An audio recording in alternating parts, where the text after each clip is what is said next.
يدي الله ورسوله Bismillahirrohmanirrohim. واتقوا الله Assalamualaikum warahmatullahi wabarakatuh. Sahabat An-Nur TV yang dirahmati Allah, kali ini kita akan menyimak kisah yang sangat agung, sebuah peristiwa besar yang menjadi awal cahaya bagi umat manusia, yaitu kisah kelahiran Nabi Muhammad Shallallahu Alaihi Wasallam, sang kekasih Allah, penutup para nabi, dan rahmat bagi semesta alam. Sahabat An-Nur TV yang dirahmati Allah, mari kita menyelami sebuah kisah besar yang menjadi awal cahaya peradaban Islam. Kisah ini bermula pada tahun 571 Masehi, tahun yang dikenal sebagai Amul Fil atau Tahun Gajah.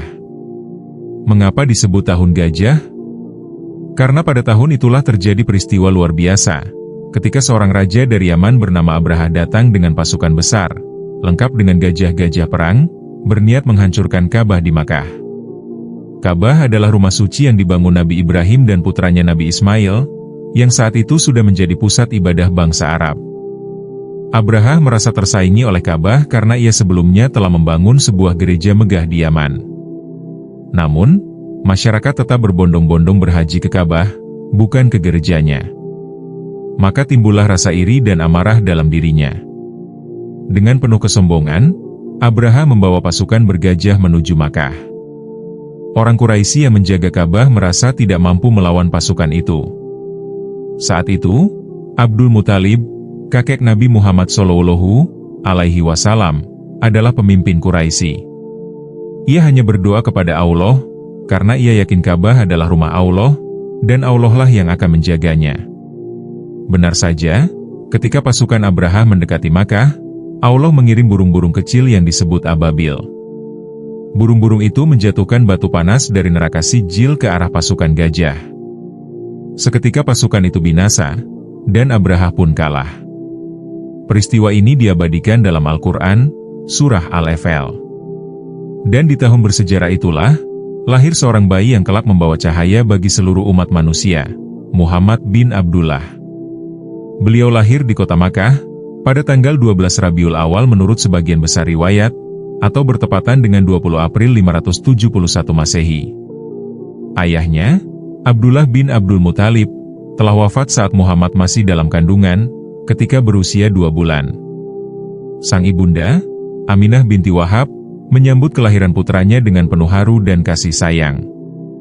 Kelahiran Muhammad bukanlah kelahiran biasa. Banyak tanda-tanda luar biasa yang menyertainya. Riwayat menyebutkan bahwa pada malam kelahiran beliau, cahaya terang terpancar hingga menyinari istana-istana di negeri Syam. Sebagian ulama meriwayatkan bahwa api suci kaum Majusi yang telah menyala ribuan tahun, tiba-tiba padam. Sebuah simbol bahwa peradaban jahiliyah dan kesesatan sedang mendekati akhirnya. Ketika kabar kelahiran Muhammad tersebar, kakeknya, Abdul Muthalib, sangat gembira. Ia membawanya ke dalam Ka'bah dan memberi nama Muhammad, sebuah nama yang pada masa itu jarang sekali digunakan. Nama Muhammad berarti yang terpuji. Ketika ditanya mengapa memberi nama yang tidak biasa itu, Abdul Muthalib menjawab, "Aku berharap cucuku ini kelak akan dipuji oleh penduduk langit dan bumi." Dan ternyata benar, nama Muhammad kini menjadi nama yang paling banyak disebut dan dipuji di seluruh dunia. Sejak kecil, Muhammad tumbuh sebagai seorang yatim. Kehilangan ayah sejak dalam kandungan, lalu kehilangan ibunya di usia 6 tahun, menjadikannya seorang anak yang penuh kesabaran dan ketabahan. Namun Allah telah menyiapkan beliau untuk menjadi seorang nabi besar, dengan membentuk kehidupannya sejak awal.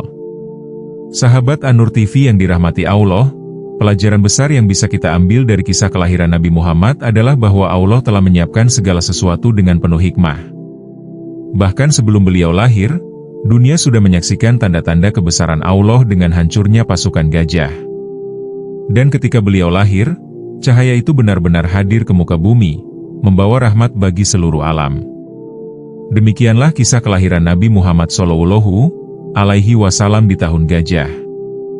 Dari peristiwa itu kita belajar bahwa kelahiran seorang manusia pilihan bukan sekadar kelahiran biasa, melainkan awal sebuah perubahan besar. Dari seorang anak yatim yang sederhana, Allah menjadikannya seorang Rasul terakhir, pembawa risalah Islam yang mulia. Sahabat An-Nur TV yang dirahmati Allah, setelah kita membahas tentang kelahiran Nabi Muhammad Shallallahu Alaihi Wasallam di tahun gajah, kini kita lanjutkan perjalanan hidup beliau pada masa mudanya. Sebuah masa yang penuh ujian, perjuangan, sekaligus penempaan karakter, sebelum akhirnya Allah mengangkat beliau sebagai Rasul. Sejak lahir, Muhammad sudah ditakdirkan sebagai seorang yatim.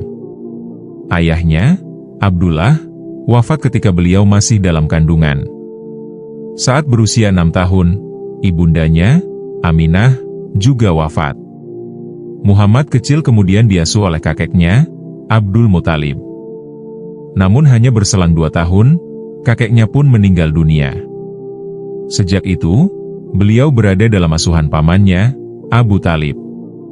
Meski hidup dalam keadaan yatim, Muhammad tumbuh dengan budi pekerti yang luhur. Allah sendiri yang mendidik dan menjaga beliau dari perbuatan tercela, sehingga sejak kecil beliau dikenal berbeda dengan anak-anak sebayanya.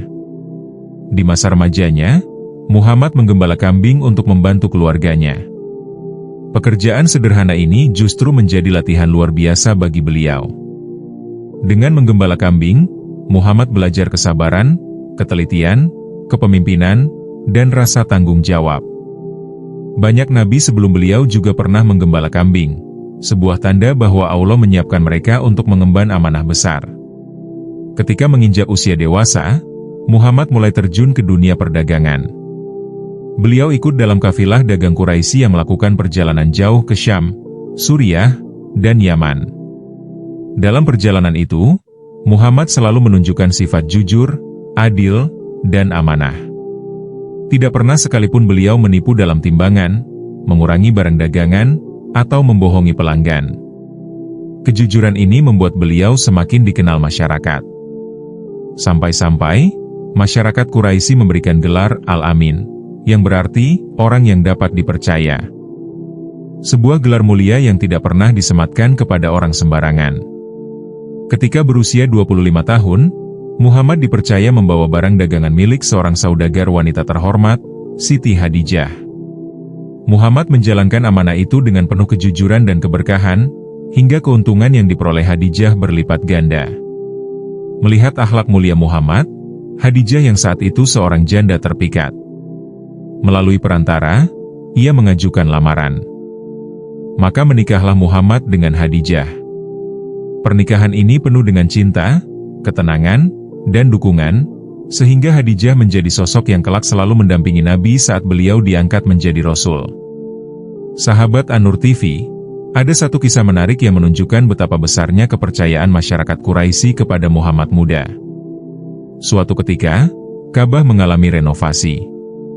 Ketika sampai pada pemasangan Hajar Aswad, batu hitam yang mulia, suku-suku Quraisy berselisih. Masing-masing suku ingin mendapatkan kehormatan meletakkannya. Pertikaian hampir pecah menjadi perang. Namun salah seorang dari mereka berkata, "Mari kita tunggu siapa yang pertama masuk ke Masjidil Haram esok pagi, dialah yang menjadi penengah." Ternyata orang pertama yang masuk adalah Muhammad. Serentak mereka berkata dengan lega, "Itu dia Al-Amin. Kami rela dengan keputusannya." Muhammad kemudian mengambil kain besar, meletakkan Hajar Aswad di atasnya, dan meminta setiap pemimpin suku memegang ujung kain tersebut. Bersama-sama mereka mengangkat batu itu hingga sampai di sudut Ka'bah. Lalu Muhammad sendiri yang mengambilnya dengan tangannya dan meletakkannya di tempatnya. Perselisihan pun selesai dengan penuh hikmah. Sahabat An-Nur TV, dari masa muda Nabi Muhammad Shallallahu Alaihi Wasallam, kita belajar bahwa akhlak mulia adalah modal utama meraih kepercayaan. Muhammad tidak dikenal karena kekayaan, bukan pula karena kedudukan. Beliau dicintai karena kejujurannya, kelembutannya, dan sifat amanahnya. Gelar Al-Amin menjadi bukti nyata bahwa siapapun yang hidup dengan integritas, akan mendapatkan tempat mulia di hati manusia. Allah sedang menyiapkan beliau. Dari seorang anak yatim yang sederhana, menjadi seorang pedagang terpercaya, lalu akhirnya kelak diangkat sebagai nabi terakhir, pembawa risalah yang menerangi dunia. Dan yang terpenting, turunnya wahyu ini adalah awal dari misi besar Nabi Muhammad Shallallahu Alaihi Wasallam, menyampaikan Islam sebagai rahmat bagi seluruh alam. Sahabat An-Nur TV yang dirahmati Allah, setelah kita membahas turunnya wahyu pertama di Gua Hiro, kini kita akan melanjutkan ke salah satu peristiwa paling bersejarah dalam perjalanan Islam, yaitu hijrah Nabi Muhammad SAW dari Makkah ke Madinah. Peristiwa ini bukan sekadar perpindahan tempat.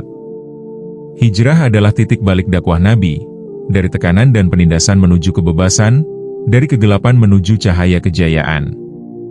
Bahkan, umat Islam menjadikan tahun hijrahnya Rasulullah sebagai awal penanggalan Islam, yaitu kalender Hijriyah.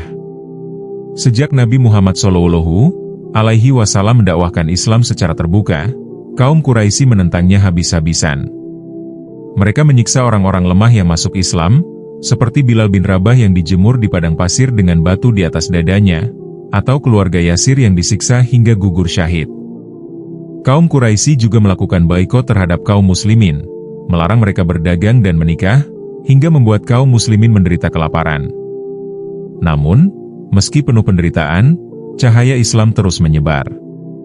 Pada musim haji, Nabi Muhammad bertemu dengan sekelompok orang dari Yatsrib, kota yang kelak dikenal dengan nama Madinah. Mereka mendengarkan dakwah Nabi dengan penuh perhatian dan akhirnya beriman. Mereka berkata, "Wahai Muhammad, kami akan membela engkau sebagaimana kami membela keluarga kami sendiri." Inilah yang dikenal sebagai Baiat Aqabah, yaitu janji setiap penduduk Yatsrib kepada Nabi Muhammad. Mereka mengajak Nabi dan kaum muslimin untuk berhijrah ke kota mereka, agar Islam bisa tumbuh dengan aman. Setelah itu, Allah memerintahkan Nabi untuk memerintahkan para sahabatnya hijrah lebih dulu. Satu persatu kaum muslimin meninggalkan Makkah menuju Yatsrib secara diam-diam. Melihat hal itu, kaum Quraisy marah besar. Mereka khawatir jika Muhammad juga ikut hijrah, maka beliau akan membangun kekuatan baru. Maka mereka pun bersekongkol untuk membunuh Nabi Muhammad. Kaum Quraisy berkumpul di Darun Nadwah, tempat musyawarah mereka. Mereka merencanakan agar setiap suku mengirim seorang pemuda terbaik dengan pedang terhunus, lalu menyerang Muhammad secara serentak.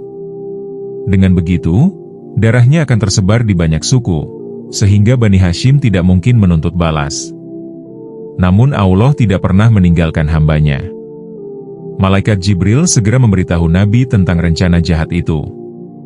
Pada malam itu, Nabi Muhammad meminta sepupunya, Ali bin Abi Thalib, untuk tidur di tempat tidurnya dan menyelimuti dirinya dengan selimut hijau kesayangan beliau. Sementara Nabi sendiri keluar rumah dengan tenang, membaca ayat dari surah Yasin. Dengan izin Allah, mata para pemuda Quraisy yang mengepung rumah tidak bisa melihat beliau. Nabi berjalan keluar tanpa diketahui, meninggalkan Makkah menuju rumah sahabatnya yang setia, Abu Bakar As-Siddiq. Dari rumah Abu Bakar, keduanya segera berangkat menuju arah selatan, bukan ke arah Madinah. Mereka bersembunyi di sebuah gua kecil bernama Gua Sur selama 3 hari untuk mengelabui kaum Quraisy. Kaum Quraisy mencari ke segala penjuru, bahkan sampai ke mulut gua tempat Nabi bersembunyi. Abu Bakar sangat cemas, bukan karena dirinya, tetapi karena keselamatan Nabi. Ia berkata dengan penuh khawatir, "Wahai Rasulullah, jika salah satu dari mereka melihat ke bawah, niscaya mereka akan melihat kita." Namun Nabi menenangkannya dengan kalimat yang abadi, "La tahzan, innallaha ma'ana," yang artinya, "Jangan bersedih, sesungguhnya Allah bersama kita." Dan benar, dengan izin Allah, kaum Quraisy tidak menemukan apapun. Di mulut gua itu, Allah menumbuhkan pohon, membuat laba-laba menenun jaring, dan burung merpati membuat sarang. Mereka mengira gua itu kosong, lalu berbalik pergi. Setelah 3 hari, Nabi dan Abu Bakar keluar dari gua dengan dipandu seorang penunjuk jalan. Perjalanan menuju Madinah memakan waktu sekitar 8 hari, melewati padang pasir yang terik dan penuh bahaya. Dalam perjalanan, mereka sempat dikejar oleh Surakah bin Malik, seorang pemburu yang ingin mendapatkan hadiah besar dari Quraisy bagi siapa saja yang bisa menangkap Nabi. Namun, setiap kali ia mendekat, kudanya terperosok ke pasir hingga ia tidak bisa bergerak. Akhirnya ia memohon ampun dan Nabi berjanji bahwa suatu hari nanti Surakah akan memakai gelang emas Raja Persia. Janji itu benar-benar terjadi puluhan tahun kemudian. Akhirnya, tibalah Nabi Muhammad di kota Yatsrib. Penduduk kota itu menyambut beliau dengan penuh kegembiraan. Mereka bersorak, "Telah datang Rasulullah." telah datang Rasulullah. Sejak saat itu, Yatsrib berganti nama menjadi Madinah Al-Munawwarah, kota yang bercahaya. Di sana, Nabi membangun Masjid Nabawi, menyusun piagam Madinah, dan mempersatukan kaum Muhajirin dari Makkah dengan kaum Ansyar dari Madinah. Dan yang terpenting, turunnya wahyu ini adalah awal dari misi besar Nabi Muhammad SAW, menyampaikan Islam sebagai rahmat bagi seluruh alam. Sahabat An-Nur TV yang dirahmati Allah, setelah kita membahas turunnya wahyu pertama di Gua Hiro, kini kita akan melanjutkan ke salah satu peristiwa paling bersejarah dalam perjalanan Islam, yaitu hijrah Nabi Muhammad SAW dari Makkah ke Madinah. Peristiwa ini bukan sekadar perpindahan tempat. Hijrah adalah titik balik dakwah Nabi, dari tekanan dan penindasan menuju kebebasan, dari kegelapan menuju cahaya kejayaan. Bahkan, umat Islam menjadikan tahun hijrahnya Rasulullah sebagai awal penanggalan Islam, yaitu kalender Hijriyah. Sejak Nabi Muhammad SAW mendakwahkan Islam secara terbuka, kaum Quraisy menentangnya habis-habisan. Mereka menyiksa orang-orang lemah yang masuk Islam, seperti Bilal bin Rabah yang dijemur di padang pasir dengan batu di atas dadanya, atau keluarga Yasir yang disiksa hingga gugur syahid. Kaum Quraisy juga melakukan baikot terhadap kaum muslimin, melarang mereka berdagang dan menikah, hingga membuat kaum muslimin menderita kelaparan. Namun, meski penuh penderitaan, cahaya Islam terus menyebar.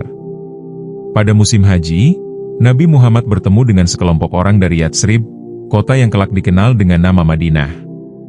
Mereka mendengarkan dakwah Nabi dengan penuh perhatian dan akhirnya beriman. Mereka berkata, "Wahai Muhammad, kami akan membela engkau sebagaimana kami membela keluarga kami sendiri." Inilah yang dikenal sebagai Baiat Aqabah, yaitu janji setiap penduduk Yatsrib kepada Nabi Muhammad. Mereka mengajak Nabi dan kaum muslimin untuk berhijrah ke kota mereka, agar Islam bisa tumbuh dengan aman. Setelah itu, Allah memerintahkan Nabi untuk memerintahkan para sahabatnya hijrah lebih dulu. Satu persatu kaum muslimin meninggalkan Makkah menuju Yatsrib secara diam-diam. Melihat hal itu, kaum Quraisy marah besar. Mereka khawatir jika Muhammad juga ikut hijrah, maka beliau akan membangun kekuatan baru. Maka mereka pun bersekongkol untuk membunuh Nabi Muhammad. Kaum Quraisy berkumpul di Darun Nadwah, tempat musyawarah mereka. Mereka merencanakan agar setiap suku mengirim seorang pemuda terbaik dengan pedang terhunus, lalu menyerang Muhammad secara serentak. Dengan begitu, darahnya akan tersebar di banyak suku, sehingga Bani Hashim tidak mungkin menuntut balas. Namun Allah tidak pernah meninggalkan hambanya. Malaikat Jibril segera memberitahu Nabi tentang rencana jahat itu. Pada malam itu, Nabi Muhammad meminta sepupunya, Ali bin Abi Thalib, untuk tidur di tempat tidurnya dan menyelimuti dirinya dengan selimut hijau kesayangan beliau. Sementara Nabi sendiri keluar rumah dengan tenang, membaca ayat dari surah Yasin. Dengan izin Allah, mata para pemuda Quraisy yang mengepung rumah tidak bisa melihat beliau. Nabi berjalan keluar tanpa diketahui, meninggalkan Makkah menuju rumah sahabatnya yang setia, Abu Bakar As-Siddiq. Dari rumah Abu Bakar, keduanya segera berangkat menuju arah selatan, bukan ke arah Madinah. Mereka bersembunyi di sebuah gua kecil bernama Gua Sur selama 3 hari untuk mengelabui kaum Quraisy. Kaum Quraisy mencari ke segala penjuru, bahkan sampai ke mulut gua tempat Nabi bersembunyi. Abu Bakar sangat cemas, bukan karena dirinya, tetapi karena keselamatan Nabi. Ia berkata dengan penuh khawatir, "Wahai Rasulullah, jika salah satu dari mereka melihat ke bawah, niscaya mereka akan melihat kita." Namun Nabi menenangkannya dengan kalimat yang abadi, "La tahzan, innallaha ma'ana," yang artinya, "Jangan bersedih, sesungguhnya Allah bersama kita." Dan benar, dengan izin Allah, kaum Quraisy tidak menemukan apapun. Di mulut gua itu, Allah menumbuhkan pohon, membuat laba-laba menenun jaring, dan burung merpati membuat sarang. Mereka mengira gua itu kosong, lalu berbalik pergi. Setelah 3 hari, Nabi dan Abu Bakar keluar dari gua dengan dipandu seorang penunjuk jalan. Perjalanan menuju Madinah memakan waktu sekitar 8 hari, melewati padang pasir yang terik dan penuh bahaya. Dalam perjalanan, mereka sempat dikejar oleh Surakah bin Malik, seorang pemburu yang ingin mendapatkan hadiah besar dari Quraisy bagi siapa saja yang bisa menangkap Nabi. Namun, setiap kali ia mendekat, kudanya terperosok ke pasir hingga ia tidak bisa bergerak. Akhirnya ia memohon ampun dan Nabi berjanji bahwa suatu hari nanti Surakah akan memakai gelang emas Raja Persia. Janji itu benar-benar terjadi puluhan tahun kemudian. Akhirnya, tibalah Nabi Muhammad di kota Yatsrib. Penduduk kota itu menyambut beliau dengan penuh kegembiraan. Mereka bersorak, "Telah datang Rasulullah! Telah datang Rasulullah!" Sejak saat itu, Yatsrib berganti nama menjadi Madinah Al-Munawwarah, kota yang bercahaya. Di sana, Nabi membangun Masjid Nabawi, menyusun piagam Madinah, dan mempersatukan kaum Muhajirin dari Makkah dengan kaum Ansyar dari Madinah. Islam pun tumbuh dengan kuat, bukan hanya sebagai agama, tetapi juga sebagai peradaban yang mengatur masyarakat, ekonomi, dan politik dengan keadilan. Sahabat An-Nur TV yang dirahmati Allah, setiap pertemuan pasti ada perpisahan. Begitu pula dengan perjalanan hidup manusia agung, kekasih Allah, Nabi Muhammad SAW. Setelah 23 tahun mengemban risalah, menyampaikan Islam dengan penuh pengorbanan, tibalah saatnya Rasulullah kembali kepada Sang Pencipta. Kisah wafatnya beliau adalah peristiwa yang penuh air mata, karena dunia kehilangan cahaya yang selama ini menerangi. Mari kita simak dengan hati yang khusyuk. Setahun sebelum wafat, pada tahun 10 Hijriah, Nabi Muhammad menunaikan haji bersama puluhan ribu sahabat. Haji ini dikenal dengan nama Haji Wada atau Haji Perpisahan. Di Arafah, beliau menyampaikan khutbah yang syarat dengan pesan. Beliau berwasiat agar umat Islam menjaga darah, harta, dan kehormatan sesama muslim. Beliau menegaskan persamaan derajat manusia, menghapus sisa-sisa tradisi jahiliyah, dan yang paling penting, berpegang teguh pada Al-Quran dan Sunnah. Khutbah ini terasa seperti pesan terakhir. Seolah-olah Rasulullah sudah memberi isyarat bahwa masa beliau di dunia hampir selesai. Tak lama setelah kembali dari haji, Nabi mulai merasakan sakit. Beliau sering mengeluh pusing dan badannya terasa panas. Penyakit itu semakin lama semakin berat. Namun meski sakit, beliau masih tetap memimpin sholat beberapa kali, hingga akhirnya beliau meminta Abu Bakar untuk menggantikannya sebagai imam. Inilah isyarat yang sangat jelas bahwa kepemimpinan umat setelah beliau akan diteruskan oleh Abu Bakar As-Siddiq. Rasulullah menghabiskan hari-hari terakhirnya di rumah istrinya yang tercinta, Aisyah radhiyallahu anha. Beliau terbaring lemah, namun masih terus memberi nasihat. Di antara doa yang sering beliau ucapkan menjelang wafat adalah, Allahumma rafiqi lala. Ya Allah, bersama Ar-Rafiq Al-A'la, teman yang maha tinggi. Beliau juga berpesan kepada umatnya dengan kalimat yang agung. Esyala'ah, wa ma'amalakat aima'anukum. Jagalah solat, dan perhatikanlah hak-hak hamba sahaya kalian.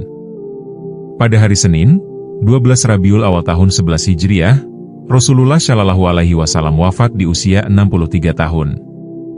Saat itu, kepala beliau berada di pangkuan Aisyah. Beliau menatap langit, tersenyum, dan mengucapkan doa terakhirnya, lalu ruh beliau keluar dengan tenang. Dunia pun terasa gelap. Para sahabat terdiam, tidak percaya bahwa Nabi telah pergi. Umar bin Khattab bahkan menghunus pedang, menolak kenyataan, seraya berkata, "Barang siapa berkata Muhammad telah wafat, akan kupenggal lehernya."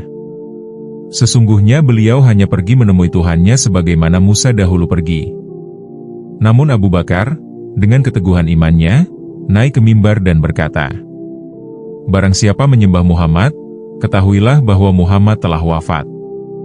Tetapi barang siapa menyembah Allah, maka sesungguhnya Allah Maha Hidup dan tidak akan pernah mati." Lalu beliau membacakan firman Allah dalam surah Ali Imran ayat 144. Muhammad itu hanyalah seorang Rasul, sungguh telah berlalu sebelumnya beberapa orang Rasul. Apakah jika dia wafat atau dibunuh, kalian berbalik ke belakang? Barang siapa berbalik ke belakang, maka ia tidak dapat mendatangkan mudarat kepada Allah sedikit pun. Dan Allah akan memberi balasan kepada orang-orang yang bersyukur. Mendengar ayat itu, barulah Umar tersadar. Para sahabat pun menangis tersedu-sedu. Jenazah Nabi Muhammad SAW dimandikan oleh para sahabat terdekat, diantaranya Ali bin Abi Thalib, Abbas, dan anak-anaknya. Beliau dikafani dengan 3 helai kain putih tanpa satupun yang berjahit.